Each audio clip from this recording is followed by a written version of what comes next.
Sa probinsyang ito, hindi lang si General Douglas MacArthur ang I shall return. Dahil sa kabila ng pagiging payak na lugar, ang mga pagkain inihahain dito, talaga namang babalik-balikan. Ang sarap po nito. Ang sarap! My goodness! Natikman ko na to pero iba talaga ang pagbagong luto.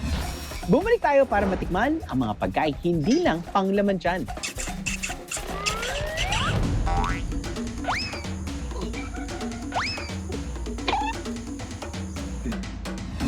Dahil ang mga ito'y nakaka-happy din ng kalooban.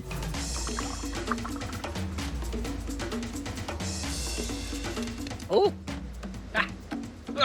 Kampay! Ang bilis! Home court advantage! Humanda ng matakam. Jack and Poy. Lawat-lawat. Suso. Ginataang suso. At magutom. Naya at talong, sigarilyas at harum. Sa mga pagkain tiyak na babalik-balikan. Because this is not goodbye, but see you later.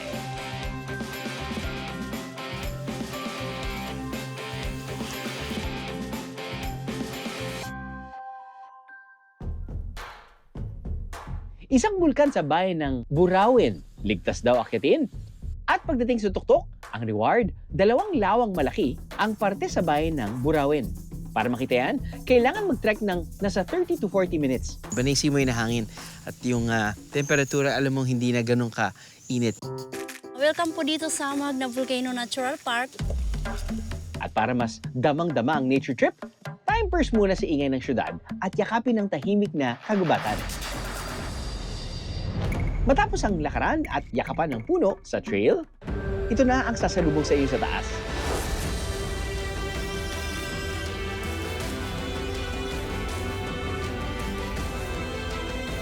Yan ang mga lawa ng Mahagnaw at Malagsum.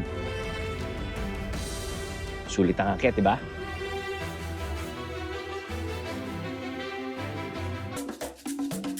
Sa dami ng puno ng nyog dito sa Leyte, ang tradisyonal na laro ng mga lokal, may touch of coconut din. Ang baon ng nyog, ginagamit nila sa larong kadang-kadang. Habang ang dahon naman, ginagawa nilang bola sa tumbang preso. Resourceful. Mga biyaro, nandito tayo ngayon sa Burawin Public Market. At kasama natin yung mga nandito sa public market every single day. At sila ay nanonood dahil ang kasama nila sila Marlene at Marilyn ay kalaban namin ni David. Okay? Sa larong very traditional sa kanila, ang kadang-kadang with a twist. So malalaman natin kung sino mananalo. Team David Drew or Team Marlene Marilyn. At ang aming paglalabanan, kadang-kadang at tumbang preso with a twist. Sa kadang-kadang, kailangan makaikot ng 3 beses sa mga upuan habang nakaapak sa mga baong may tali. Pagkatapos, patutumbahin ang mga lata sa ibabaw ng upuan gamit ang bola na gawa sa dahon ng nyog. Ready na ho kayo? Okay. Ready ka na, bro? Ready na. Alright, let's go. Sisiw na sisiw. Very basic. Ang bilis mo! Ang bilis! Bakit ang bilis ni Marlene? Simula pa lang, mukhang nilalampaso na kami ng team girls. Ah! Ang galing! Hindi. One. Go. Habang ang inyong paboritong biyahero, lakad matikaas. Pero may kabagalan. Ang bilis nila! Habang sina Marlene at Marilyn, huling ikot na. Pagtapak pa lang sa bao, si ate girl, ayun! Ang partner ko namang si David, naku po. Oh!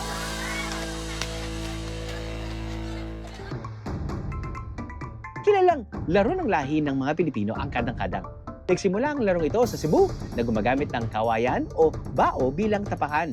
Dahil sagana sa kawayan at nyog, nag-isip ang mga nakatatandaan ng isang recreational activity na masusubok ang balanse at koordinasyon ng katawan.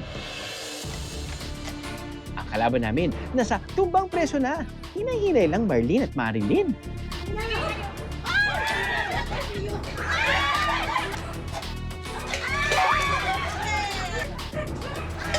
Linya, linya, linya, linya! Linya! Congrats, Team Marlene at Marilyn! Napatumba niyo ang mga lata. Pati na rin kami ni David. Ala, talo tayo, Pards. Galing, magaling. Home court advantage.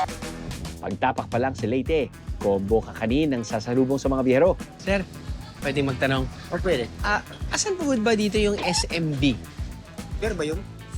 Hindi ko po alam pero meron daw pinupuntahan dito na SMB.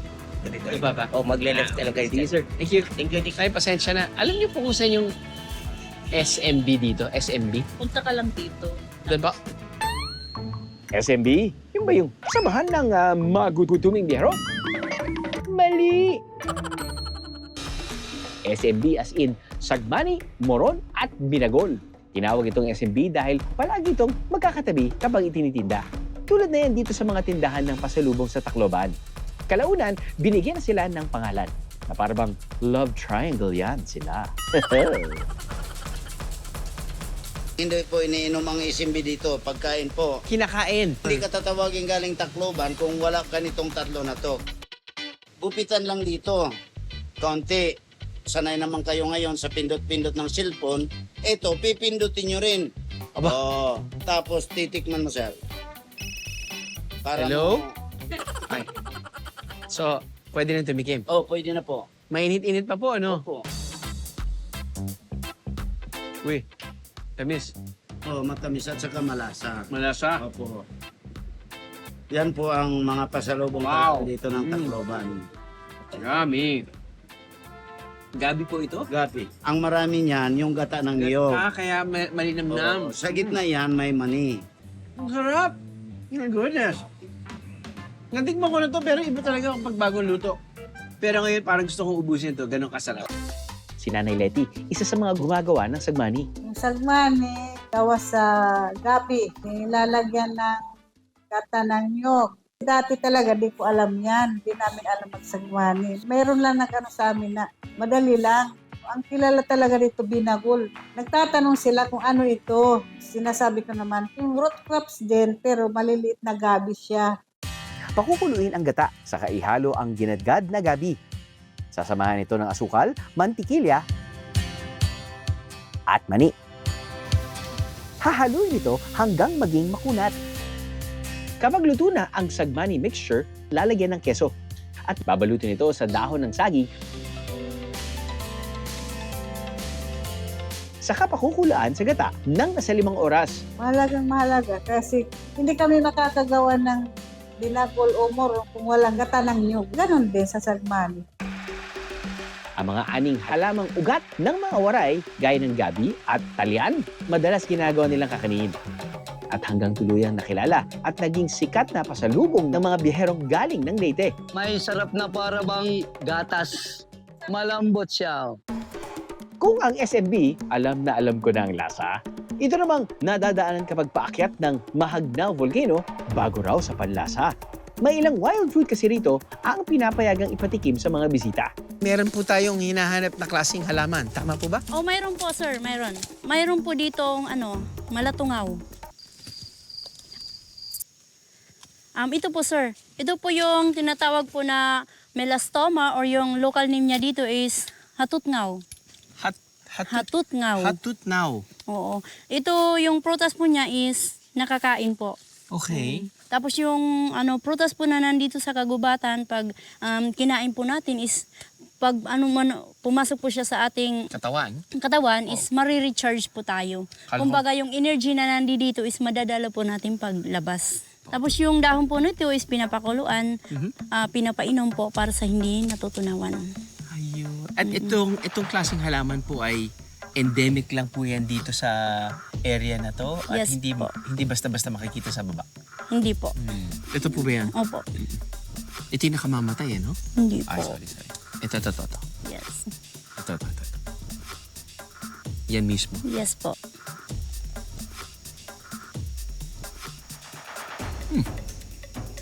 Anong taste po? Parang may pagka-berry siya. Pag nanam po ba yung bibig? Yun na po yung nararamdaman. Parang wala.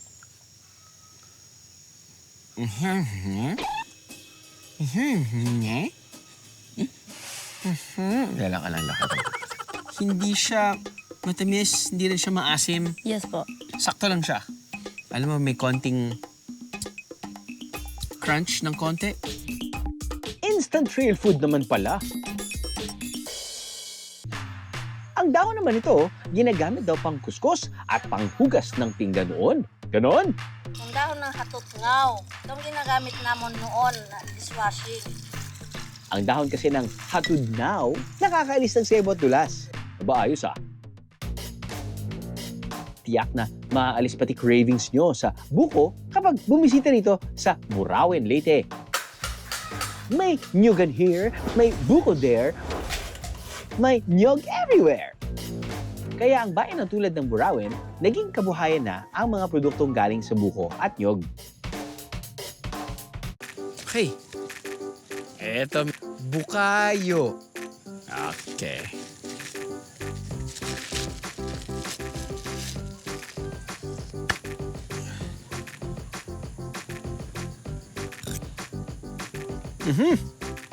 Grabe. Grabe sa tamis.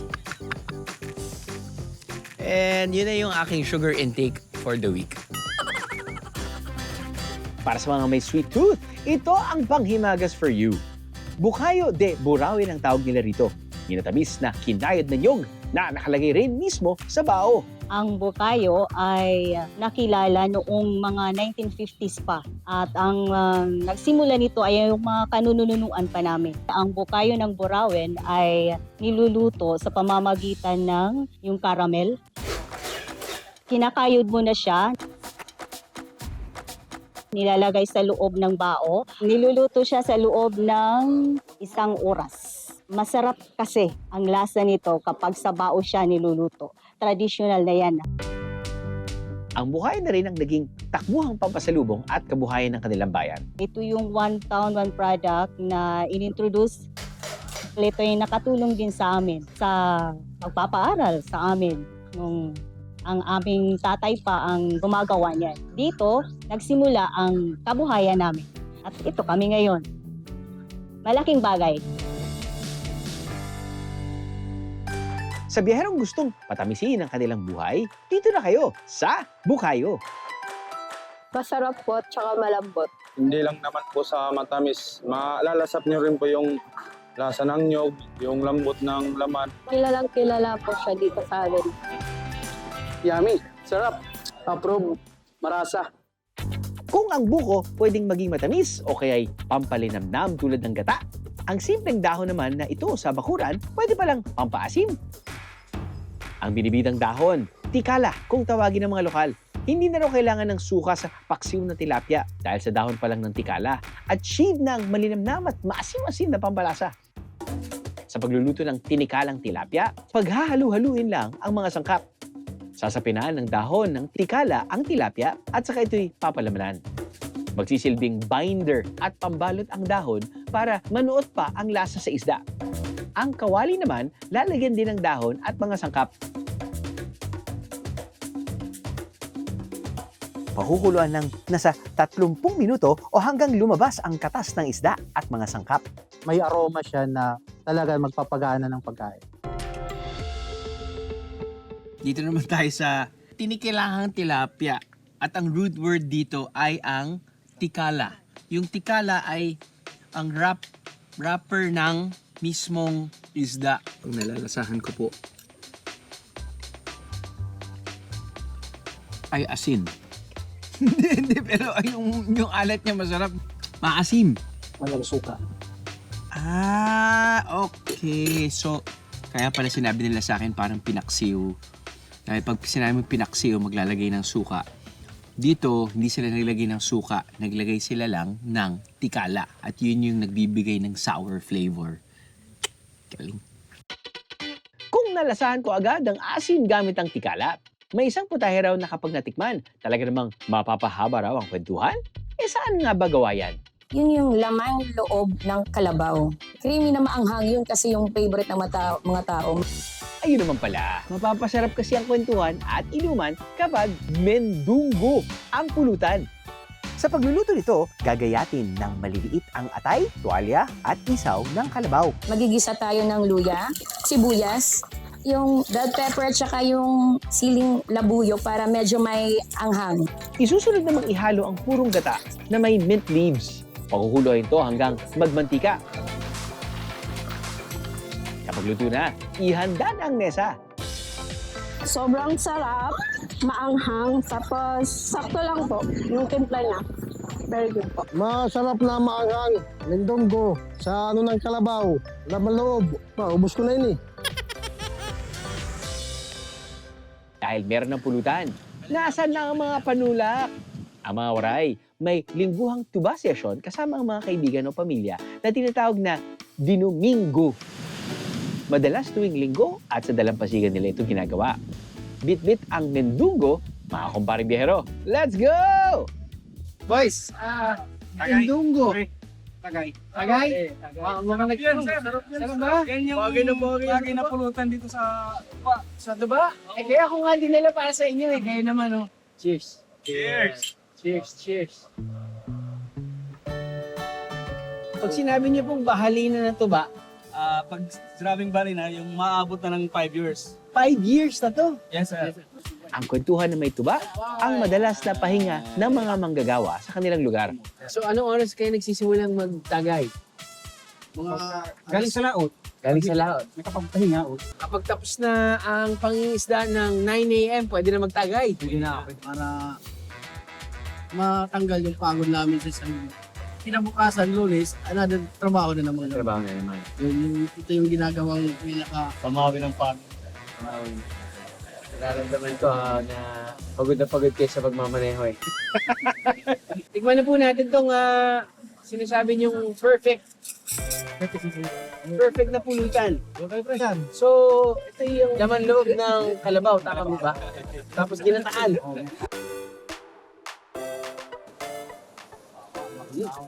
Stop. Shot naman, shot. Good. Meron talagang ganun na pag-pressure talaga ng mga shot, no? Oh! Magaling to magpa-English, sir. Ganon? Yes. So, parang may tama ka na. Pag may tama? English ka. Talagang may tama ka na pag nag-English ka na. Kapag nandito yung mga foreigners, biglang English kagad. Dahil dyan, cheers my friends! Kampay! Go, sir! Ang tuba na hilig ng mga waray. Mas masarap daw kapag tumatagal.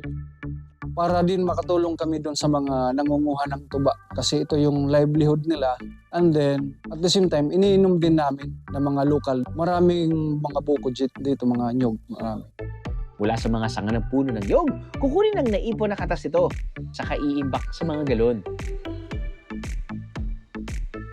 Kailangan muna itong itago sa madilim na lugar para mas makuha ang tamang lasa ng tuba.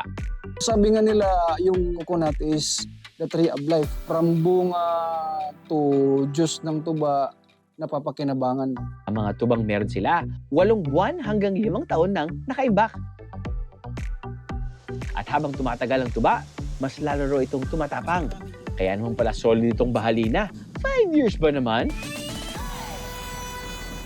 Kung nag-init dahil sa inuming tuba, Lalamigin naman daw sa tubig ng natural spring ng Burawin. Yung Burawin kilala sa cold and hot spring.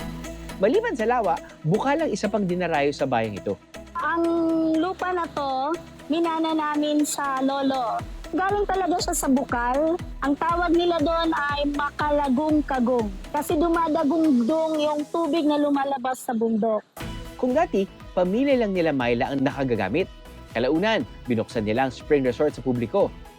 Yung nagugustuhan ko lang dito sa aming resort is natural lang yung lamig ng tubig. Nakakatanggal po ng stress. Hindi lang bukal ang natural. Pati ang talent ko sa arts. Alam niyo yan, Diajeros. Oh, sino ko kontra? Alam mo dito sa Burawin, may naghahamon sa akin mag-fruit carving eh. Anong hindi nila alam kung sino ako. Pero kung angas at angas lang din naman, hindi magpapahuli ang aking mga katunggali. Pero ngayong linggo, isang espesyal na edisyon ang ating gagawin. Walang sandok, kawali at paglulutong magaganap, kundi uukit tayo ng imahe sa mga prutas o fruit carving. Simple lang naman yung gagawin namin eh. Create, okay, the most creative fruit carving in 5 minutes. Usually po ba, kapag nagfo-fruit carve kayo, gaano katagal niyo po ginagawa? Minsan, depende po. Minsan, 1 hour po yung 1 hour. So, malalaman natin kung gaano kagaling kayo kapag may time pressure na 5 minutes. Sa 5 minutes, ang dami ko na nagagawa. Okay, ready? Ready na ba kayo? Okay? Ready na? ready. Yes. Okay, ako ready na ako. Okay, 3, 2, 1. Meron ba kayo iniisip? Yes po. Meron na, ang daya nyo! Wala pa akong iniisip eh! Okay, 3, 2, 1, go!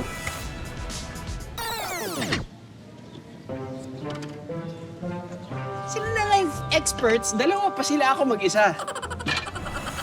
Gamit ang aking mahiwagang kutsilyo, ano kaya ang aking mabubuo? Ito naman mga kalaban ko mukhang seryoso sa kanilang obra maestra. Amazing teamwork, ha? Habang ako, teka, ano bang gagawin ko? Matapos ang ilang sipat, lagyan natin ng buhok. Mata at paa. Aha! Ang kabilang grupo mukhang hindi magpapatalo sa sobrang seryoso. Mukhang bongga ang pasabog ng dalawang ito. Pero sa huling minuto, ang aking obra natumba! Oh no! Nakalbo! Wala. Ano ba to? Wala. Wala na kayong paa.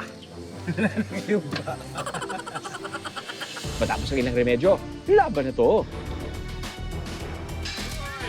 3, 2, 1. Nang matapos ang oras, ang aming mga obra, ang huhusga sa aming mga gawa, ang local food documentarist at hurado rin sa natapos na fruit carving competition sa Burawin na si Mark Sabayan. Para sa akin, si Sir Drew yung nanalo. yung artwork ni Sir, at least may resemblance ng sculpture na tao na mukha. Kasi may pinapatunguhan yung gusto niyang gawin. Example is a happy face. Dito naman, maganda because lang sa kinulang ng time, maganda yung concept nila. Imagine gagawa sila ng swan. Peacock. Wow! Peacock! Kaya So- gumawa ng peacock? Wow! Galing! Sorry. Sa totoo lang ako yung judge, hindi ko pipiliin yung akin. Pipiliin ko sa kanila kasi, one, nakikita ko where they're going dahil nga yung pag-fruit carve nila ay very legit. Akin, pang mabilisan.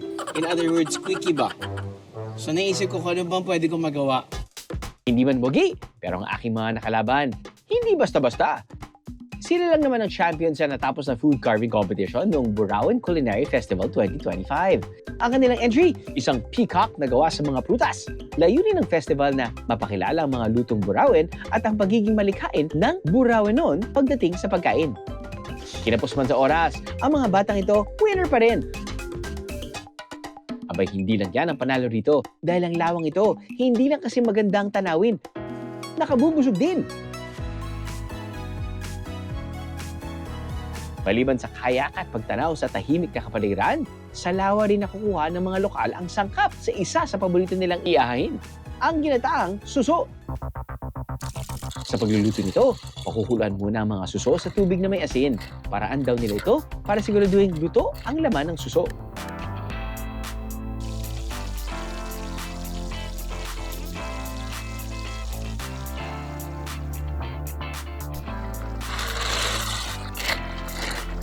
Lalagyan ulit ito ng gata para maging malapot at malasa pa.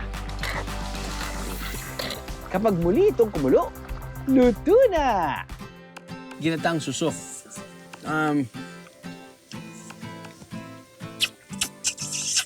Tapos nun, lalapit sa akin yung mga ibon.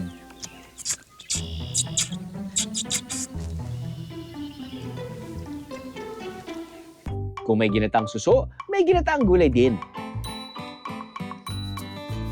Pero ang catch, talagang mapapa-oh may gulay ka. Ang sangkap lang naman ito, 21 klase ng gulay. Anong sabi ng Bahay Kubo sa ginataang gulay nilang lawot-lawot? Ginataan siya na gulay na composed ng 21 na iba-ibang klaseng ingredients. Para sa akin, mas masarap siya kaysa sa yung laing. Diba yung laing is made also ng gabi, parang ganyan. So ang lawot-lawot kasi mas marami siyang gulay na sangkap. Dito sa tinatawag nilang tabo-tabo o tabuan, ang nagiging bagsakan ng mga ani ng iba't ibang bayan sa Leyte. Kaya madalas dito raw matatagpuan ng iba't ibang sangkap na gulay. Kasama ang local food documentarist na si Mark, ililibot na tayo sa kanilang tabuan. We have here yung mga duma namin. Mga root crops. Root crops. Usually ito yung mga substitute namin for rice. We have different dried fish here in Leyte. Ito yung one of the specialty. Aha, Budo. budo. Budo. Bakit po nila isinusuksok sa madaming asin? Iyon yung preservation.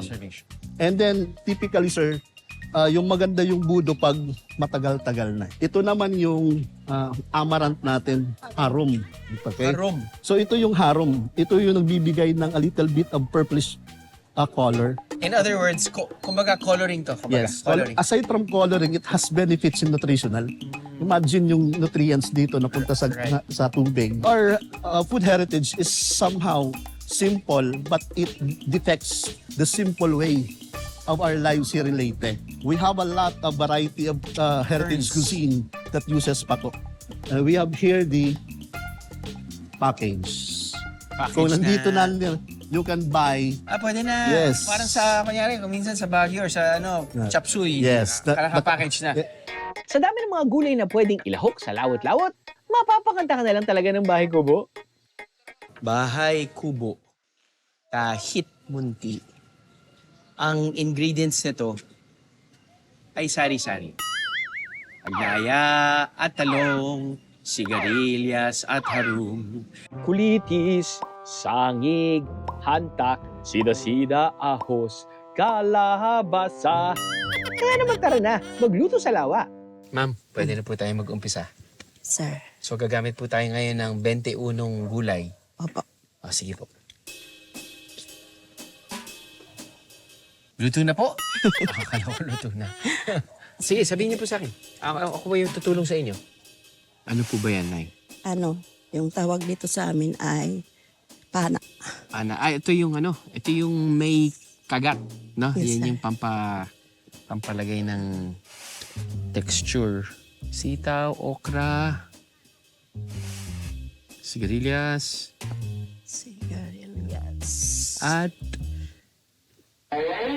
talong, kalabasa, patola, sayote. Tapos, yung gata.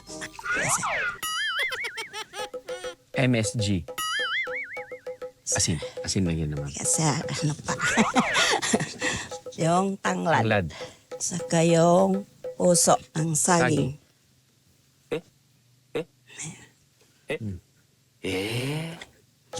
Ito madali malaga. Sili.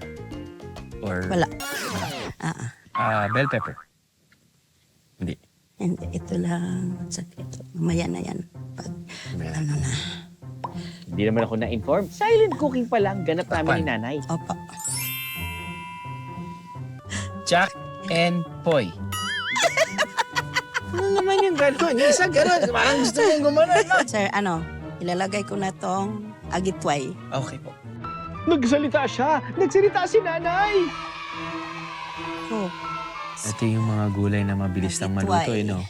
Opo, sir. Ito po, oy? Agitway. Agitway. Parang Ilocano, no? Ito, Chinese malunggay. Chinese malunggay. Sida-sida. Talitis. Daming gulay. Kutsara. Kutsara. Para sa aking from experience, ito yung pinakamatagal lutuin. Usually, di ba kapag gulay, talagang Yung matagal lang, sir, yung gabi. Kapag malambot na ang gabi, Very nice. Very colorful. Very green. Ito, pampakulay na lang. Ito po ay harom. Harom-darom. Ito po ay ganas, talbos ng kamote. Ayun yung manok. Ang sahog. Alika dita. Lechon kawali. Ito po ay ahos. Pag nagluluto ako, nakaubad. Si nanay, relax lang. Kanya-kanyang style din. Matapos mailagay ang lahat ng gulay, palalaputin lang ito sa gata. Ano na lang, pagpabuka lang. Yun. Haluan ng sibuyas. Bakit niyo po hinuli yung sibuyas? Yan lang, sir. Panlas na Pandas. Sibulas. sibuyas. Hindi man ito gisa, sir. Kanya-kanya yan. Pagpasok ka ng tip. Pwede na. Pwede na! Yes!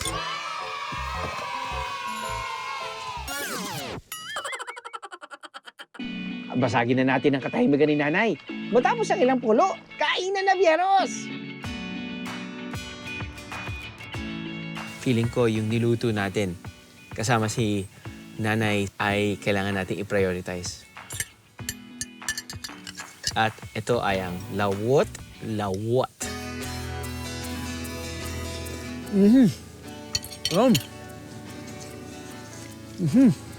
Wow!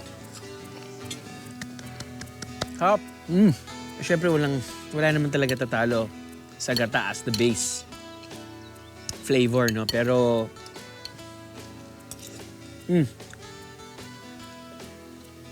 ang sarap ng texture kasi hindi ko na alam kung ano kinakain kong gulay, pero yung base ng mga gulay na niluto sa gata ay talaga nagbibigay definitely sarap. Ito yun, no? Kapag maraming kulay, para sa akin, kapag health conscious ka, di ba, parang, oh, wow, duma. Ito yung kanilang root crop na binabagay sa lawot-lawot or any dish actually. Alam nyo ba na pag hinalo-halo mo lahat,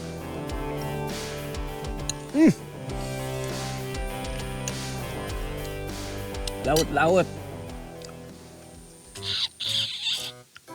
Suso-suso. Tilapia-tilapia. Duma-duma. Likod-likod. Tingin-tingin. Hinga-hinga.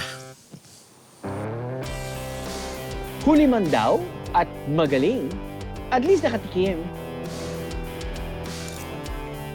At sa bayan ng Burauen sa Leyte, ano mang lasa ng pagkain inihain na may tamis, alat, pait at asim. Ang kwentong ibinabahagi nito sa atin, ang higit na mas masarap lasapin. Kahit na ngayon ko lang natikman ng ilan, sabi nga, it's better late than never.